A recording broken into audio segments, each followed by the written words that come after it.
पर्व न्यूज। आरंभ एका नव्या पर्वाचा। महिलांना स्वयंरोजगाराची संधी उपलब्ध करून देण्यासाठी शिवसेना ग्राहक तक्रार निवारण कक्ष आणि रोटरी क्लब यांच्या संयुक्त विद्यमाने मुंबईत पिंक रिक्षा योजना राबवण्याचा महत्त्वपूर्ण निर्णय घेण्यात आला आहे। गोरेगाव येथे आयोजित शिवसेना ग्राहक तक्रार निवारण कक्षाच्या मेळाव्यात ही घोषणा करण्यात आली। यावेळी मार्गदर्शन करताना कक्षाचे प्रमुख आणि शिवसेना उपनेते ॲडव्होकेट अरुण जगताप म्हणाले की गरजू महिलांना स्वतःच्या पायावर उभे करण्यासाठी पिंक रिक्षा हे एक उत्तम माध्यम ठरेल। या उपक्रमाअंतर्गत महिलांना केवळ रिक्षाच उपलब्ध करून दिली जाणार नाही, तर त्यांना रिक्षा चालवण्याचे प्रशिक्षणही विनामूल्य देण्यात येणार आहे।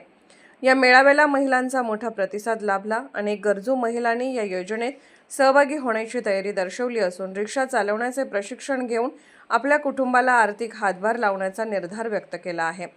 महिलांच्या सुरक्षिततेसाठी आणि सक्षमीकरणासाठी उचललेले हे पाऊल मुंबईत चर्चेचा विषय ठरत आहे।